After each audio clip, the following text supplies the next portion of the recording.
High friends welcome to Anurima's creation and good morning. আমরা চলে এসেছি আর একটা ব্লগ নিয়ে। তো এটা আমাদের নিউ ইয়ার ট্যুর ছিল। একদিনের জন্য কোথাও খুব ঘুরতে যেতে ইচ্ছা করছিল, তার জন্য ভাবলাম সবাই এখন খুব মৌসুনি যাচ্ছে, তো মৌসুনি যাওয়া যাক। দেন আমরা শিয়ালদা থেকে সকালবেলা ট্রেন ধরে নিয়েছি। দেন আমরা নামবো হচ্ছে নামখানা স্টেশনে। এটা যদিও অনেকক্ষণের জার্নি ছিল, লোকাল ট্রেন ছিল, তো একটু বোর লাগছিল। ঠিক আছে, চলো ঘুরতে যাওয়ার জন্য তো এতটুকু কষ্ট করাই যায়। তারপর আমরা নামখানা স্টেশন পৌঁছে গেছি। ওখানে নেমে টোটো করতে হতো, টোটো করে ফেরিঘাটে যেতে হতো। দেন ওখান থেকে নৌকা করে নদী পার হতো। তো আমরা টোটো খুঁজছিলাম, তো টোটোতে চেপে পড়েছি। টোটোতে উঠে শুনলাম এখান থেকে ফেরিঘাট যেতে নাকি 1 ঘন্টার উপর লাগে। তো ঠিক আছে, অনেকক্ষণে টোটো জার্নি, টোটো করে লং ড্রাইভে যাচ্ছিলাম আমরা। গল্প করতে করতে দেখতে দেখতে এদিক ওদিক আমরা ফেরিঘাটে পৌঁছেই গেলাম। ফেরিঘাটের এই জায়গাটা খুব সুন্দর, এখান দিয়ে হেঁটে পায়ে হেঁটে ফেরিঘাট যেতে হয়, সামনে তোমরা দেখতেই পাচ্ছ।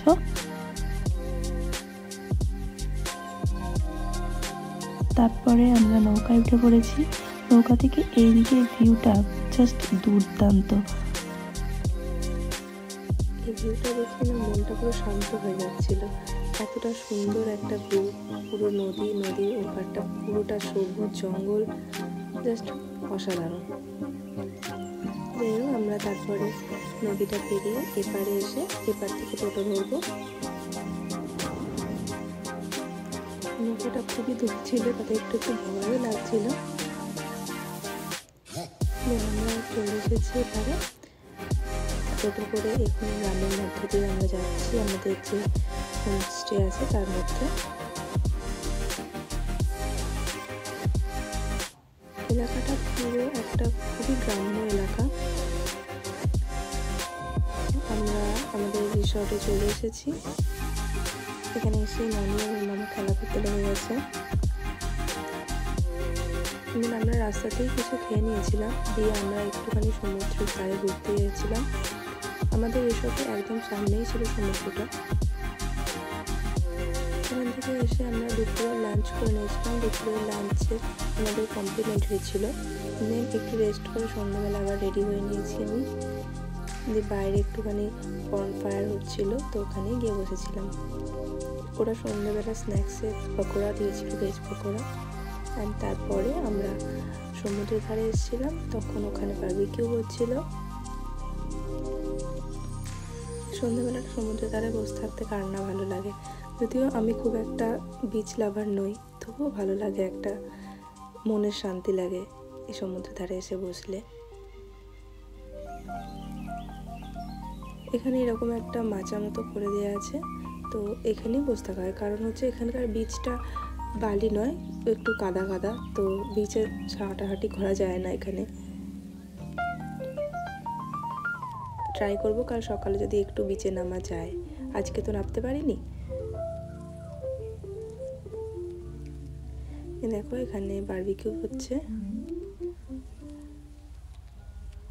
এদিকে ননি বসে বসে পা দোলাচ্ছে। দেন অন্তরা নিজেই বারবিকিউগুলো পাল্টাতে থাকলো, কারণ ওরা ধৈর্য ধরছিল না হয়তো। দেন আমরা আমাদের চিকেন তন্দুরি পেয়ে গেছি। সবাই ডান্স করছিল, সবাই খুব মজা করছিল।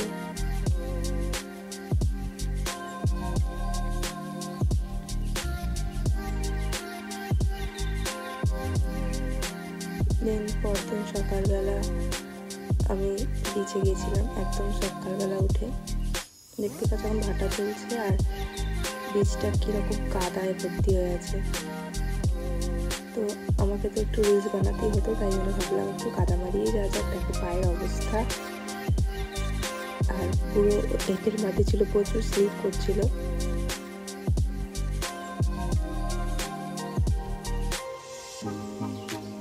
যা হোক করে আমরা গিয়ে একটা রিলস বানিয়ে চলে এসেছিলাম। আমরা ভেবেছিলাম নৌকার উপর উঠে রিলস বানাবো, বাট নৌকা এসে দেখি লেখা আছে উঠলেই 500 টাকা জরিমানা। তো দরকার নেই, চলো এখানেই রিলস বানিয়ে যাওয়া যাক। আমরা হোটেলে চলে এসেছি, আমাদের ব্যাগ প্যাক করা হয়ে গেছে, আমরা জাস্ট ব্রেকফাস্ট করেই বেরিয়ে যাবো।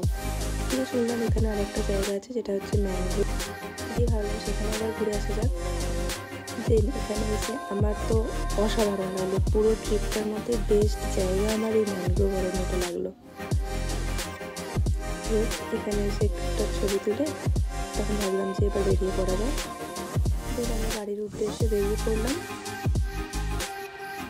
দেন আমরা আবার নামখানা থেকে আমাদের লাঞ্চ করে আমাদের শিয়ালদার উদ্দেশ্যে বেরিয়ে পড়েছি, আমরা ট্রেনে উঠে পড়েছি। যাই হোক, আমাদের এই একদিনের ট্যুরটা বেশ আনন্দদায়কই ছিল। একদিনের জন্য তোমরা যেতে পারো মৌসুমী আইল্যান্ড।